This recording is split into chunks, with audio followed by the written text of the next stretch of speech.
The screaming that awoke me was nothing new, one of the benefits of rural living. My window had been left open the night before to survive the heat, a benefit of rural summer. "Oh, jeez," I grunted as I slothed to my feet, dressed, and headed out the door. The sun struck my eyes and the screaming my ears. Jeez. Jacob, my neighbor, was on his lawn, a sputtering mower unattended nearby. He was appearing to form a human wall between his house and Miss Snide. A simpler task could not have existed. Snide was the epitome of crone, modern sensitivity be damned. A hunched back, a buzzard neck, and enough wrinkles to mistake her for a Jim Henson reject. Although she was a bit more animated today, screaming into Jake's face while one stick arm shook at the heavens, the other desperate to keep her purple, fluffy robe shut, much to the street's appreciation. The only thing missing were pink curlers bouncing in her scraggly gray mop. "It was you! I know it was you, you ignorant hick!" she screeched. Spittle was dangling from her spiky chin, only complementing the cliché. "Don't deny it! Don't deny!" Movement caught the corner of my eye, and I was relieved to look away. Lindsay was running for their front porch from the opposite end of the lawn. She was a stick insect of a little girl, and her wiry body wobbled on uneven legs, her pigtails bouncing along for the ride. Structural discrepancy, I believe, was the textbook label. I managed a brief raise of a tired hand. She cast me a quick glance as she hit the porch, never slowing down. Her eyes were red. Her preteen frame heaved at the door. She gave a small, inaudible choke, and the door slammed behind her. That hurt. I'd never seen the kid so upset. "Miss Snide, please get off my lawn," Jake was saying. "I've still got lots of work." "Don't deny, bastard!" she screamed up at him. It was like watching Stick Stickly trying to intimidate a WWF wrestler. Spit flew and the slimy pinkness of her gums glistened in the morning light as she creaked out, "Bastard!" One of Jake's eyes twitched, and he erupted with, "Oh, for Christ's sake, it's a goddamn cat! Get some perspective, you blistery old buzzard, and fuck off my Kentucky Blue!" Snide's eyes did a twitch dance of their own, mimicking a seizure. She huffed and puffed and shambled back across the street, her free arms swinging like she was spazzing.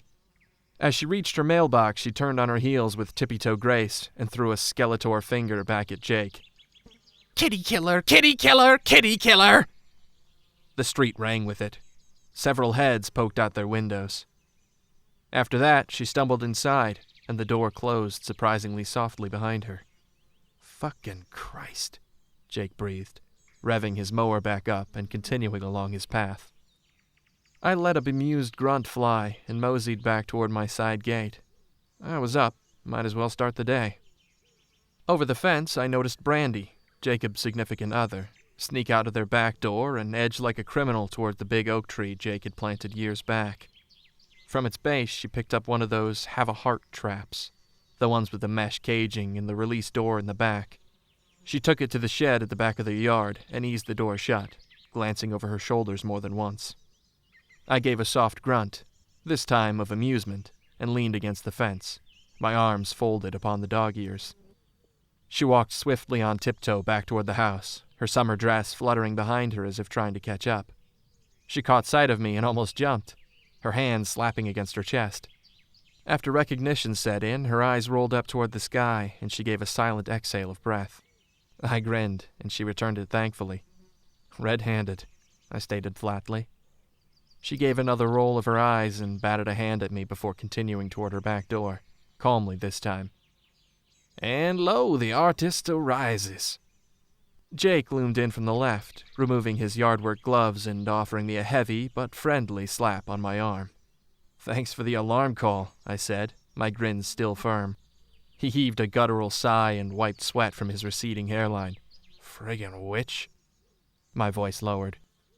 "Did you really kill her cat?" "It was a stray," he stated flatly. "If you're going to adopt something, take some responsibility for it. Thing was shitting in our yard. We found a dead bird on the porch last week." I shrugged. "I guess, but the old bat only has so much." Jake's eyes became tired. "Cry a river if it makes you feel better, good buddy. But no collar equals open season on my turf." At this point, I noticed another object resting at the foot of the oak tree. A short, shallow tub filled with water, just the right size for the now stashed trap.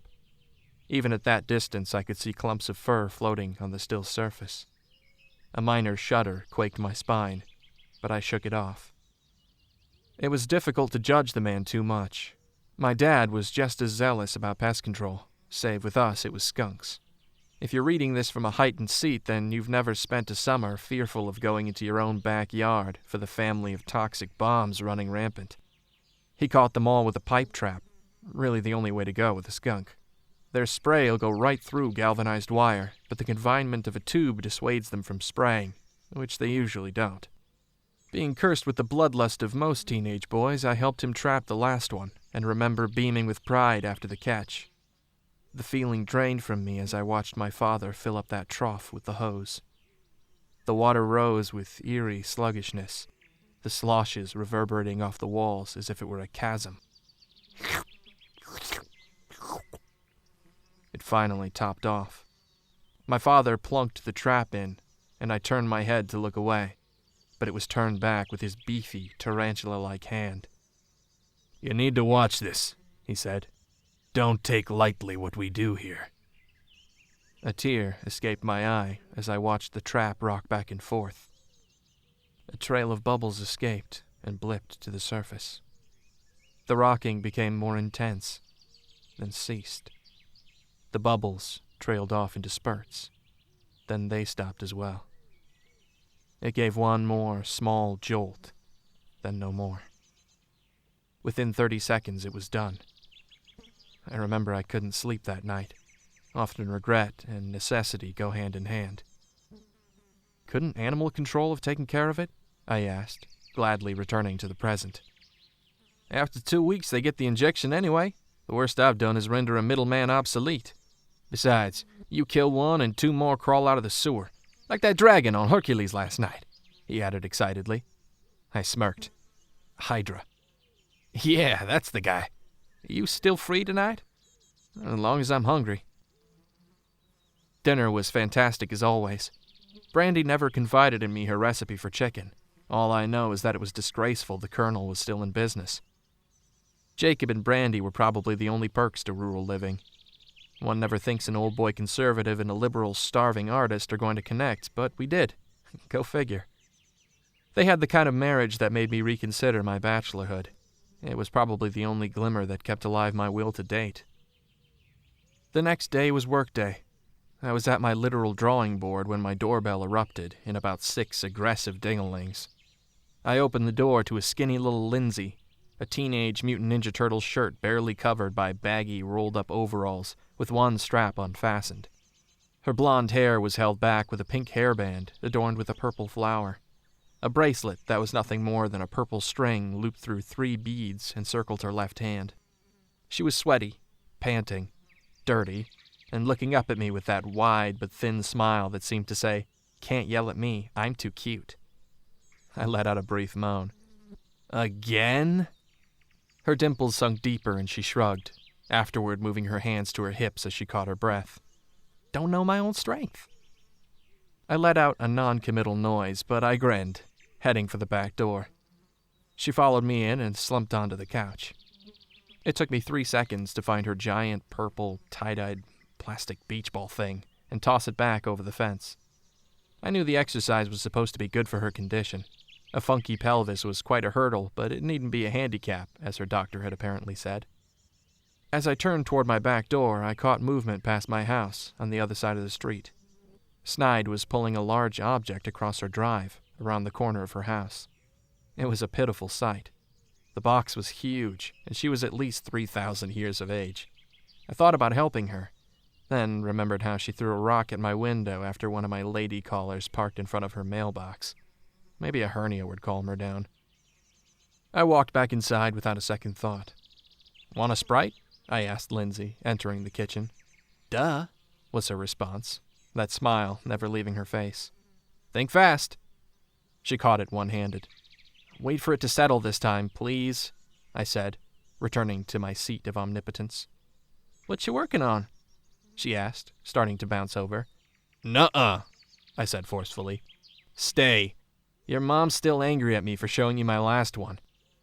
But it was so cool. The way that monster had the guy by his face and was like ripping out his guts and like rawr. She made a horrible face that was still somehow adorable while she mimicked pulling a rope from her belly. I grinned and kept working. Sorry, kiddo. She gave me a pouty lip but returned to the couch slowly. Her limp was most apparent when she was upset or exerting herself. Bullshit, she humped softly. Watch your language, though I managed a subtle grin. Bogus, she corrected, arms extended and shoulders hiked, a pose that screamed, happy now? There was a soft snap and a loud fizz. I finished enough of the piece within the hour to deserve a break and joined Lindsay on the couch as she watched cartoons. Rocco had been strapped to the jetpack and was careening through a repeated background so fast his eyeballs were sucked into his head. After flaming over a white cat, the feline became a black mass topped with 2 dishpan eyes that glazed over with cartoonish surprise before disintegrating to the sidewalk. Without shame, I slapped my knee as I laughed. There are few things funnier than over-the-top violence, a perspective I normally shared with Lindsay. However, this time there was no squeaky laughter emanating from her side of the couch. She wore upon her face a forlorn expression, and her eyes were covered with a thin but moist glaze. Something wrong, kiddo? She took a long time to blink, let alone answer. What do you think it's like to die? Fuck. After a brain-dead Guppy impersonation, I managed to get out.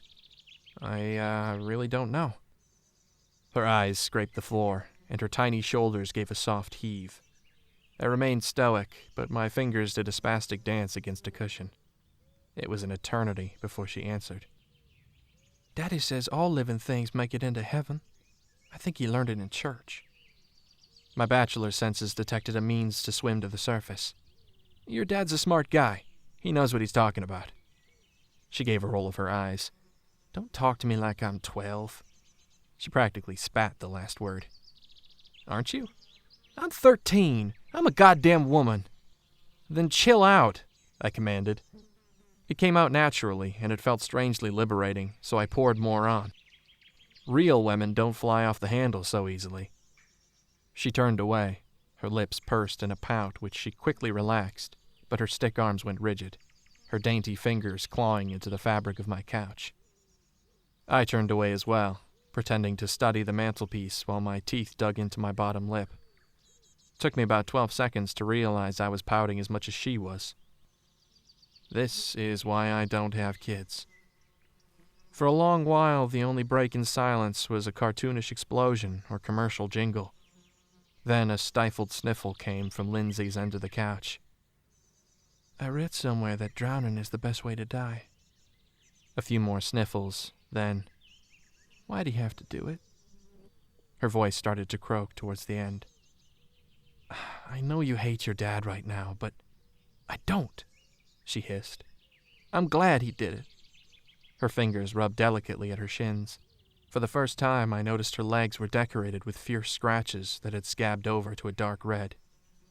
She turned her head to look at me, and the anger melted away, leaving once again a frightened, confused little girl, whose big red eyes pleaded for worldly wisdom.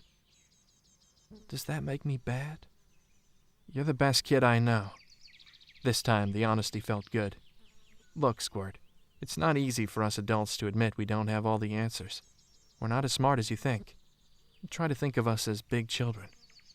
She wiped her nose at the back of her hand. Isn't that what you are anyway? My eyes narrowed, but I offered a small smirk. She let out a tiny but angelic laugh, followed by a loud, vibrating sniff. We all follow our own principles, I continued. It's ignorant to think of ourselves as good or bad, and it's arrogant to think either of someone else. Is this making any sense? She looked past me for a moment, then she nodded slowly, though her eyes still glinted with uncertainty. I don't know children, but I know faces. You learn to look for these subtleties at art school. Oh, I almost forgot! Her eyes beamed once again, and she practically bounced off the couch in excitement, the tears on her cheeks still in drying phase. It's like Schwarzenegger threw a rubber ball in a confined space, I thought to myself with an inward chuckle. Lindsay continued.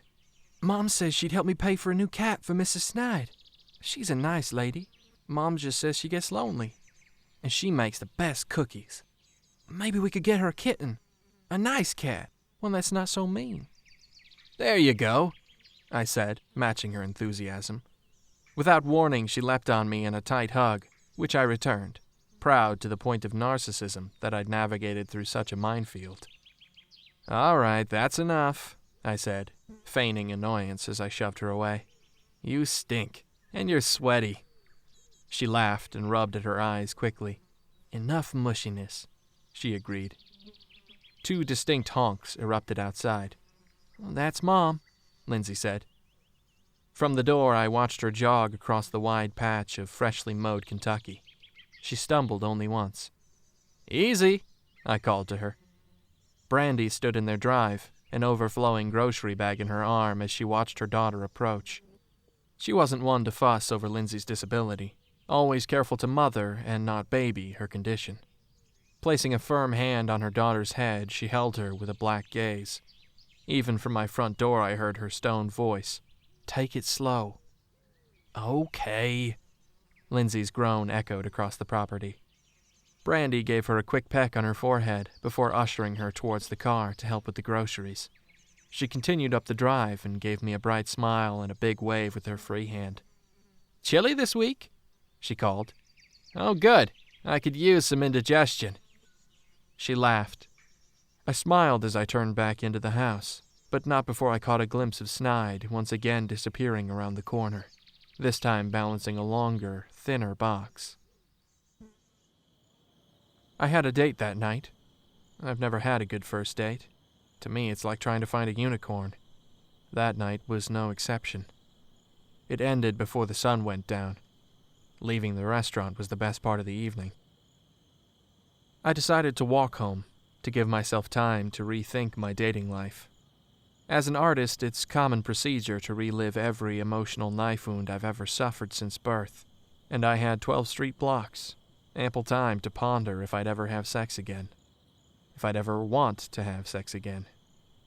Life is sink or swim, and I was so weary of swimming. My conversation with Lindsay drifted back to me. I tried to remember the first time I'd asked those questions, and wondered if my father panicked for an escape route as I had. I don't remember many specifics, just his gruff voice stammering, "Avoiding death is futile. Finish your cartoons." When are children ready for that kind of blunt reality? When are adults? Does anyone fully comprehend the shadow that looms over us all? Despite our knowledge and technology, we will never glimpse eternity, and I wonder who amongst us would want to. It was twilight as I entered my street. First thing I noticed were the flashing red and blue lights several houses down, casting an eerie rim lighting around the wall of people clustered about. As I forced my way through, I saw at least 3 cop cars parked around Jacob's house. The officers milling about were silent. Soulless was the only apt word I could conjure. One leaned heavily against his car, rubbing his eyes as though he intended to rip them from their sockets. The only sound was a ruckus on Jacob's lawn. Brandy was on all fours, screaming into the ground. Her brown hair hung in tattered strands, and her face was nigh unrecognizable past the black mascara tears that stained her face. Spit and snot hung from her quaking face as she screamed, stopping only to sob and vomit before screaming again. Next to her, Jacob was being restrained by 2 officers. He was in a rage that broke the constraints of humanity. His face was almost as red as his eyes, and he screamed across the street. "You cunt! I will rape you until you die, you fucking cunt!" Across the street, 2 officers escorted a stoic Miss Snide out of her house. She walked tall, still only coming to the cops' shoulders. It was the first time I'd seen her walk without hunching over, like she was beaming with pride. She didn't resist, didn't even blink, and I'm certain her wrinkly dimple stretched into a smirk as they eased her carefully into the back of a squad car. She sat there, a stone, face unwavering, wide, glassy eyes staring forward into nothing. A gurney was wheeled past me toward an ambulance, a small figure covered by a black blanket strapped down. A sickening pain seared my chest, like my heart burst a vessel. It hurt to breathe, but I staggered on, drawn by an unseen force that guided me to the old crone's front yard, through the claustrophobic trellis tunnel to her backyard. I passed an officer on the way, his hand clasped over his mouth. He met my eyes for a millisecond, then turned away as he strode past, eager to leave. Snide's backyard was breathtaking in its diminutive size. It was decorated lavishly with fountains, angel statues, a colorful garden neatly organized, a birch sapling staked into the ground with motherly care, and beside it a bathtub-sized Rubbermaid, a wide sheet of mesh wire draped lazily across it, large, heavy-duty staples still clinging to it. Pools of water formed around the base and filled harsh gashes in the earth as if the tub had thrashed around a great deal. My vision blurred, and I fell hard to my knees, but not before I made out a thin, pink object floating calmly on the still water beneath the mesh. A girl's hairband, adorned with a purple flower. I remember hearing somewhere that drowning is the best way to die. I often lie awake, wondering if that's so.